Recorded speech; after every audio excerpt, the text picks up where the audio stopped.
Ayan, nandito kami sa SM San Pablo ulit. Ayan. Di pa ako naliligo. Ayan, nabili kami ng mga lulutuin ulit mamaya. Tapos bumibili ako ng gagawa ulit akong chicken pastil. Ayan, ang sarap. Ayan na, konti lang yan naman guys. Mga important na kulang lang.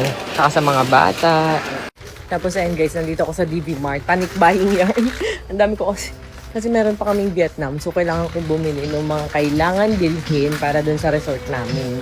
Ayan, nandito ako sa DB Mart guys. Ang daming paninda. Di ko alam kung anong uunahin ko. Ayan. Gamit sa resort. Kasi parerentahan natin yung resort namin. Mansion Kalawan. Marerentahan nyo yun soon. Ayan. O, diba nakakatuwa? Parang nakapunta na ako dati dito. Di ko lang maalala. Ayan, pwedeng pangkapihan ng guest. Ayan. Para bago ko alisan, pulido kompleto. Ganun. Ayan na, nagbili-bili kami ng gamit sa resort. Kasama ko si Kuya Yael. Tapos yung asawa ko kinukuha na yung sasakyan. Ayan, dito kami sa...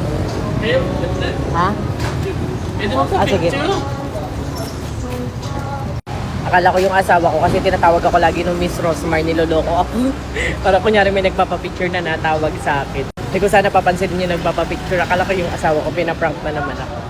Ayan, dito kami guys sa San Pablo. Ayan, mga pinagbibili namin. Ayan. Lalagay ko kasi lalagyan namin ng video okay area yung our Mansion Kalawan. Para pag may guest, may video okay kayo. Ganun. So, ayan na yung asawa ko. Saka si ina. Puno na. Ayun, sasakay na ako. Siyempre, ang Disney princess, ayaw magbuhat. Cheers!